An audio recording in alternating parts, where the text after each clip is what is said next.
Welcome to financials. दोस्तों, stocks of the week में मैं आपके लिए 5 स्टॉक्स लेकर आया हूं जो पोजिशनल, वीकली और कुछ में इंटरडे भी किया जा सकता है। कुछ दिन से मुझे वायरल होने की वजह से मैं कुछ वीडियोस नहीं बना पा रहा हूं। इस वीडियो को भी हम शॉर्ट ही रखेंगे, सिर्फ टेक्निकल पर जा रहे हैं इस बार हम।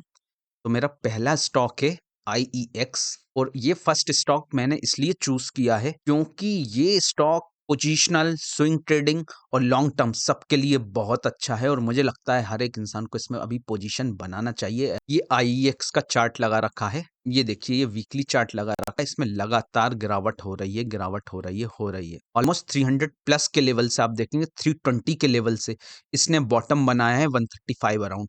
मोर देन 50%, 60% इसमें करेक्शन हो चुका है, लेकिन अभी इसने 150 अबव क्लोज दिया है, जो कि हम बोल सकते हैं 50% के डिस्काउंट पर ये अवेलेबल है। ये स्टॉक ऑफ द 2023 भी हो सकता है क्योंकि ये ऑलरेडी 50% करेक्टेड प्राइस पर है और इसका फ्यूचर मुझे समहाउ ब्राइट दिखता है।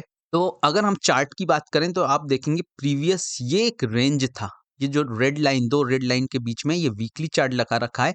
इसमें ऑलमोस्ट 10 वीक्स के बाद आप देखेंगे इसने अपने इस रेंज को ब्रेकआउट किया है और क्लोजिंग अबव 150 दी है। तो 150 ऑलरेडी एक राउंड लेवल है जिसके अबव क्लोजिंग एक स्ट्रॉन्ग क्लोजिंग मानी जाएगी। इसको हम डेली लेवल पर भी एनालिसिस कर लेते हैं। ये देखिए, जिस रेंज की मैं बात कर रहा था ये वो रेंज है। अब आप इसमें देखेंगे लास्ट 3 डेज में काफी बड़े, एक दो ये 3 ब्लू कैंडल दिख रही होंगी, ये काफी बड़ा वॉल्यूम आया है।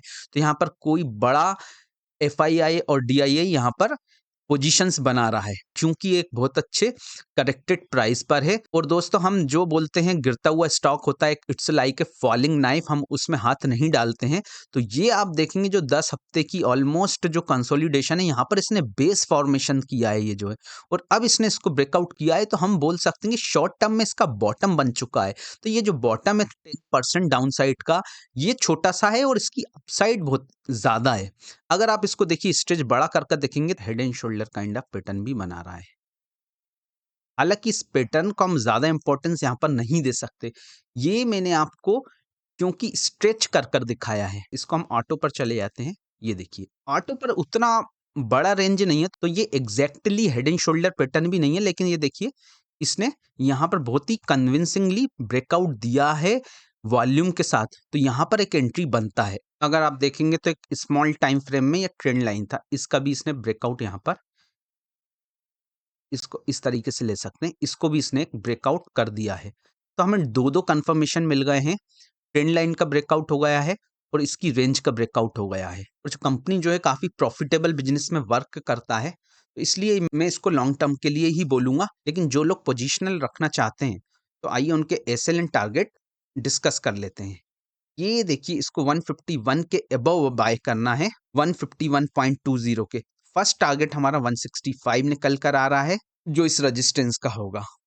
सेकंड 174, देन 195, 217, 233, 250, 270, 300, 365, 300 इसका ऑल टाइम हाई के अराउंड है। दोस्तों, इसमें याद रखिएगा ये जो 233 का है, ये एक प्रॉफिट बुकिंग जोन हो सकता है। यहाँ पर एक प्रॉफिट बुक करना चाहिए हमें पार्शियल, अगर हम अभी पोजीशन बना रहे हैं तो इसके आसपास। ये देखिए रेजिस्टेंस आएगा। सेकंड प्रॉफिट हमारा 270 अराउंड यहाँ पर बुक होना चाहिए। अब 365 का हमने लास्ट टारगेट क्यों ले रहे हैं? ये हमारा 1.5 साल का टारगेट है लगभग, वो इसलिए ले रहे हैं। देखिए, ये जिस तरीके से चार्ट पर चल रहा है, ये एक राउंडिंग बॉटम बना रहा है इस तरीके का। अब ये क्या है, इस तरीके से जा सकता है ऐसा ऐसा करता हुआ, या ये यहाँ पर आके ये जो इसका नेक लाइन है, या तो इसको ये ऐसे ब्रेक कर सकता है, या यहाँ से रिट्रेस लेके फिर एक कप एंड हैंडल पैटर्न बना के इसको ब्रेकआउट कर सकता है। तो ये जो पूरा रेंज होगा, इसको हम ऊपर की साइड रिफ्लेक्ट कर देंगे। जब ऊपर की साइड रिफ्लेक्ट करेंगे तो इसका टारगेट जो आ रहा है 365 आ रहा है। तो हमने इसका टारगेट 365 लिया है। चलिए हमारे सेकंड स्टॉक की तरफ मूव करते हैं। सेकंड स्टॉक है BHEL। वीकली चार्ट देखेंगे, ये इसका प्रीवियस रेजिस्टेंस था जो 77.20 का निकल कर आ रहा है। ये देखिए, ये वीकली में यहाँ पर सपोर्ट लिया, सपोर्ट लिया, सपोर्ट लिया, यहाँ सपोर्ट लिया, यहाँ रेजिस्टेंस लिया, रेजिस्टेंस लिया, रेजिस्टेंस लिया। अब यहाँ पर एक फॉल आया, अगेन इसने रेजिस्टेंस लिया, फिर इसने ट्राई किया, यहाँ रेजिस्टेंस लिया, ब्रेक नहीं कर पाया। यहाँ से जो इसने बॉटम बनाया 43 अराउंड, उसके बाद आप देखेंगे ये देखिए हायर हायर लो का पैटर्न बनाते हुए जा रहा है ये। और यहाँ पर 1, 2, 3 हफ्ता वेट किया, 4th वीक में यहाँ पर इसने ब्रेकआउट दिया है। ये एक राउंडिंग बॉटम है वीकली पर। जितना टारगेट ये है आपका नीचे, उतना ही आपको ऊपर की ओर रिफ्लेक्ट करना होगा। डेली चार्ट पर देखेंगे, डेली चार्ट पर ये एक राउंडिंग बॉटम है। अब इसको बाय कहाँ करना है दोस्तों? 77.20 से काफी ऊपर निकल चुका है, तो आपको बाय अभी नहीं करना है, इसको बाय तभी करना है अगर ये 77 के पास रीटेस्ट करने आता है, तो हम इसको बाय कर सकते हैं रीटेस्ट के टाइम पर, क्योंकि अभी रिस्क एंड रिवार्ड उतना अच्छा नहीं रहेगा। दोस्तों इसका टारगेट हमारा निकल के आ रहा है 90 का, फर्स्ट टारगेट जो है, सेकंड टारगेट है 102 जो इस रेंज का आ रहा है, और इसका एसएल बन रहा है 74 का, जो कि ये 1, 2, 3 थर्ड कैंडल के लो का हम लोग ले रहे हैं यहाँ पर। चलिए थर्ड स्टॉक की ओर मूव करते हैं। थर्ड स्टॉक है हरिओम पाइप। वीकली चार्ट अगर आप देखेंगे तो ये देखिए एक रेंज ऊपर की ओर शिफ्ट कर रहा है। ये एक पूरा का पूरा रेंज था, यहाँ नीचे से लेकर ये ऊपर तक, इसको इसने ब्रेक कर दिया है, पहली चीज। दूसरी चीज, ये जो इसने बॉटम बनाया था 248 अराउंड, उसके बाद स्लोली इसका रेंज ऊपर की ओर शिफ्ट होते गया, और यहाँ पर देखिए, और इसने ब्रेकआउट काफी कन्विंसिंगली दिया है, क्योंकि देखिए कितना बड़ा वॉल्यूम यहाँ पर आया है जो प्रीवियस 8-10 हफ्तों में नहीं आया था। चलिए डेली चार्ट पर देख लेते हैं। डेली चार्ट पर देखिए एक रेजिस्टेंस, ये अभी ट्रेंड लाइन का रेजिस्टेंस अब भी यहाँ पर मौजूद है, लेकिन इसने अपनी रेंज को यहाँ पर ब्रेक कर दिया है। ये इसकी रेंज थी प्रीवियस रेजिस्टेंस जो बन रहा था, और ये देखिए लास्ट जो इसने अपना प्रीवियस रेजिस्टेंस जिसको हम लगा सकते हैं, ये हम इसका रेजिस्टेंस बोल सकते हैं, जो 305 306 के करीब था, उसको बहुत ही ज़्यादा बड़े वॉल्यूम से ब्रेक किया है। अब हमें यहाँ पर एंट्री कहाँ करना है? हमें एंट्री यहाँ पर करना है। देखिए जब ये प्रीवियस डे का हाई ऑलमोस्ट निकाल लेता है, 15 मिनट्स चार्ट पर चलते हैं, 318 क्लोजिंग बता रहा है, हम यहाँ कहीं इसको 320 अबव निकलते ही बाय कर सकते हैं। यहाँ पर टारगेट हमारा फर्स्ट जो निकल आएगा वो निकल के आएगा 350 का, सेकंड टारगेट होगा 368 का, और हमारा एसएल जो है हम लोग यहाँ पर रखेंगे 310 का, जो इसने 15 मिनट्स चार्ट पे रेंज बनाया है, वही एसएल हम लेकर चलेंगे। क्योंकि अगर डेली चार्ट पर हम कुछ भी एसएल लेते हैं तो वो हमारा एसएल बहुत ज़्यादा बड़ा हो जाएगा, तो रिस्क एंड रिवार्ड के हिसाब से ये काफ़ी फेवरेबल रहेगा। और जो लोग इस पर इंट्राडे करना चाहते हैं वो लोग भी अबाउ 320 को बाय कर सकते हैं। ऑलमोस्ट आप कह सकते हैं 3 रुपीज़ का वो लोग स्टॉप लॉस डाल सकते हैं 320 के ऊपर जैसे ही निकलता है, और 1:2 अपना टारगेट बुक कर निकल सकते हैं। फोर्थ स्टॉक है हमारा MCX। वीकली चार्ट देखेंगे, ये देखिए डब्ल्यू पैटर्न जिसको डबल बॉटम बोल सकते हैं, बना के इसने एक ब्रेकआउट दिया, उसके बाद एक बुलिश कैंडल बनाया, फिर यहाँ पर कंसोलिडेट किया है। ये एक तरीके का पोल एंड फ्लैग पैटर्न हो गया आपका। इसका ब्रेकआउट इसने ऑलमोस्ट यहाँ पर दे दिया है, और देखिए वॉल्यूम कितना ज़्यादा आया है यहाँ पर। ये यहाँ पर ये जो बड़ी कैंडल थी जब ये डब्ल्यू पैटर्न का ब्रेकआउट दिया है। चलिए इसको डेली चार्ट पर देखते हैं। अब ये डेली चार्ट पर देखिए पोल एंड फ्लैग बिल्कुल क्लियर दिखेगा। ये इसका पोल हो गया और ये इसका फ्लैग। एक पॉजिटिव चीज आप और देखेंगे, ये देखिए ये गोल्डन क्रॉसओवर बना है। ये रेड लाइन जो है 200 डीएमए है, येलो लाइन जो है 50 डीएमए है। जब 50 डीएमए 200 डीएमए को नीचे से ऊपर की ओर काटता है तो इसको गोल्डन क्रॉसओवर बोलते हैं। ये क्रॉसओवर, ये पॉइंट बनने के बाद माना जाता है कि स्टॉक में तेजी आती है। ये जो पैटर्न है आप बोलेंगे जो रेजिस्टेंस था, प्रीवियस जो रेंज था, ऑलमोस्ट इसका ब्रेकआउट दे दिया है इसने। प्रीवियस डे का जो हाई है जो कि 1563 है, 1565 ले लेते हैं इसको। 1565 यहाँ कहीं हम लोग बाय करेंगे, इसके ऊपर निकलते ही इसको यहाँ पर बाय कर लेंगे, तब हमारा टारगेट हो जाएगा 1650 का फर्स्ट टारगेट। क्योंकि ये देखिए ये मैंने रेजिस्टेंस लगा कर रखा है, तो राउंड फिगर हमने 1650 लिया है जो इसका फर्स्ट टारगेट होना चाहिए, और हमारा लास्ट टारगेट यहाँ पर 1800 का होना चाहिए, जिसको आते करते मुझे लगता है 3 मंथ्स यहाँ पर लग सकता है, 2 मंथ्स लग सकता है। इसका फर्स्ट टारगेट बहुत जल्दी आ जाना चाहिए जो यहाँ से 90 रुपीज अप है। एसएल की बात करें दोस्तों, एसएल बहुत छोटा है। अच्छी बात ये है हम ये रेड कैंडल का लो का एसएल रखेंगे जो कि 1532, तो हम राउंड फिगर 1530 ले रहे हैं। उसका रीजन ये है, देखिए ये टॉप लेवल पर एक shooting star kind of candle बना है जिसको ग्रेव स्टोन डोजी भी बोल सकते हैं आप, रेड, और उसके बाद एक ग्रीन बुलिश कैंडल बनाया है। तो अगर ये बुलिश कैंडल का लो टूट जाता है और ये शूटिंग स्टार का लो भी टूट जाता है, तो एक तरीके का नेगेटिव पैटर्न बोल सकते हैं, नेगेटिविटी आएगा। हम लोग यहाँ पर एसएल ले लेंगे, अपना एसएल 1530 का रहेगा।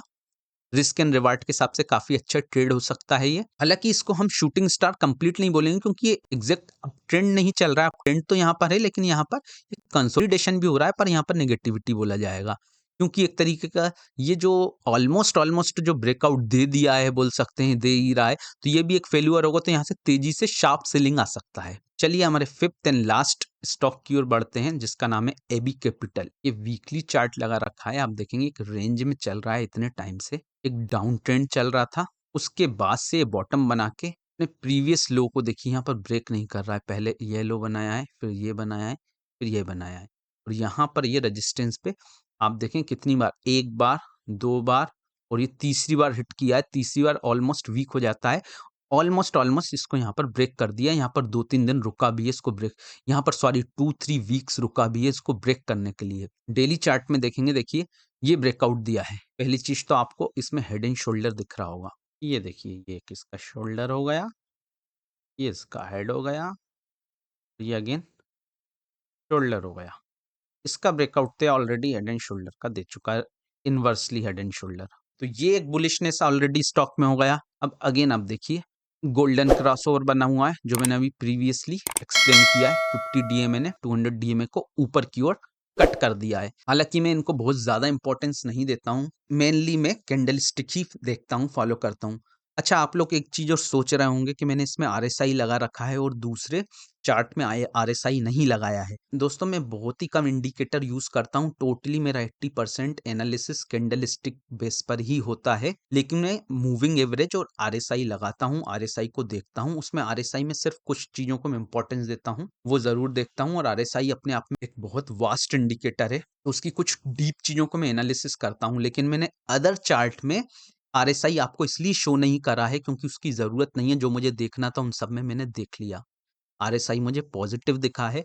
अगर मैं आरएसआई लगाता हूं तो मेरा स्क्रीन साइज कम हो जाएगा आपको एक्सप्लेन करने के लिए। और इसमें आरएसआई इसलिए लगाया क्योंकि यहाँ पर मुझे कुछ बताना है। तो बाय डिफॉल्ट मैं आरएसआई जरूर चेक कर रहा होता हूँ। और आपको बता दूं, ये ओवरसोल्ड और ओवरबॉट के लिए मैं नहीं देखता हूँ, मैं इसमें कुछ अदर थिंग्स देखता हूँ। इवन आपने देखा होगा इसमें मैंने सिग्नल लाइन भी नहीं लगा रखा है। चलिए बात करते हैं, AB capital head and shoulder बनाया था। उसके बाद जो इसका नेकलाइन आ रहा था, जो मैंने अभी हाल डिलीट कर दिया है यहाँ पर, देखेंगे उसको ब्रेक करने के बाद वहीं से इसने रीटेस्ट करा है, वहीं से इसने रीटेस्ट करा है। ये देखिए, ये जो नेकलाइन था इसको रीटेस्ट करा है, रीटेस्ट करके इसने फिर से ब्रेकआउट दे दिया है यहाँ पर, वो भी बहुत बड़े वॉल्यूम के साथ दिया है। ये देखिए, ये बहुत बड़े वॉल्यूम आए हैं। ये लीजिए अबव इसको 137 हमें बाय करना है। जो मैंने रेड लाइन बनाया है, ये प्रीवियस और एक और रेजिस्टेंस बोल सकते हैं। अगर ये इसको ब्रेक करके क्लोजिंग बेसिस पे क्लोज दे देता है 137 के ऊपर, या 2 आवर्स भी, यहाँ पर 2 आवर्स का कैंडल कोई भी 137 के अबव क्लोज कर देता है, तो हम इसको बाय कर सकते हैं। देन हमारा फर्स्ट टारगेट हो जाएगा 143, देन 145, 165, 165, और हमारा एसएल रहेगा यहाँ पर 128 और 122। अब दो दो एसएल इसलिए हैं क्योंकि किसी को स्मॉल अगर छोटा एसएल चाहिए तो 128 पर वो एग्जिट कर सकता है, जो कि इस रेड कैंडल का लो होगा। और जिसको एक प्रॉपर एसएल मेंटेन करना है वो 122 रहेगा। नॉर्मली जो भी मैं एसएल देता हूँ, स्मॉल एसएल पर भी काम हो जाता है, काम किया जा सकता है। मैं भी कई बार स्मॉल एसएल ही मेंटेन करता हूँ, क्योंकि बड़े एसएल काफी बड़े हो जाते हैं और स्मॉल एसएल से भी कई बार वर्क हो जाता है। इसका कोई फिक्स फार्मूला नहीं है, लेकिन मेरे अनुभव में स्मॉल भी मेंटेन करके हम लोग बड़े टारगेट कई बार अचीव कर सकते हैं। अब मैं आपको बताता हूँ ये आरएसआई क्यों लगाया है। आरएसआई इसलिए लगाया है मैंने कि हम इसको इस पर इंट्राडे अवॉइड करें। मेरे जितने स्टॉक्स हैं उस पे इंट्राडे भी आप कर सकते हैं, क्योंकि वो काफी बुलिश स्टॉक लिए कहीं ना कहीं ब्रेकआउट दे रहे हैं। लेकिन इस पे हमें डाउट इसलिए, देखिए ये वीकली चार्ट लगाया है। वीकली चार्ट में देखेंगे, ये देखिए प्राइस अप जा रहा है यहाँ से, ये देखिए ये था और ये अप गया यहाँ पर प्राइस। यहाँ पर भी देखिए ये प्राइस था, प्रीवियस को अप जा रहा है, मतलब हमारा प्राइस भी वही बोल रहा है, आरएसआई भी वही बोल रहा है। अब हम आ जाते हैं डेली चार्ट पर। जब आप डेली चार्ट पर आएंगे तो देखिए यहाँ से प्राइस तो अप जा रहा है, लेकिन देखिए आरएसआई डाउन जा रहा है। ये देखिए ये डाउन जा रहा है स्लोप में। इसका मतलब ये है कि हमारे प्राइस में उतनी डेली बेसिस पे उतना स्ट्रेंथ नहीं है। प्राइस ऊपर तो गया है, लेकिन उसका स्ट्रेंथ कम हो गया है। स्ट्रेंथ कम हो गया है तो एक प्राइसिंग में, एक प्राइस एक्शन में डाउट आ गया है। जब डाउट आ गया है तो हम इसे इंट्राडे के लिए नहीं यूज़ करेंगे। हम पोजिशनल क्यों ले रहे हैं? पोजिशनल इसलिए ले रहे हैं क्योंकि पोजिशनल हम टाइम का थोड़ा-सा लॉन्ग फ्रेम देखते हैं, लॉन्ग फ्रेम पे कोई भी डाइवर्जेंस नहीं है, तो हो सकता है ये नेक्स्ट डे अगले दिन यहाँ से थोड़ा-सा डाउन दे दे, क्योंकि ये रेजिस्टेंस भी है थोड़ा-सा यहाँ पर कंसोलिडेट करे उसके बाद ब्रेकआउट करे। आशा करता हूँ आज की वीडियो आपको इन्फॉर्मेटिव लगी होगी। जल्दी मिलते हैं नेक्स्ट वीडियो में। जय हिंद, जय भारत।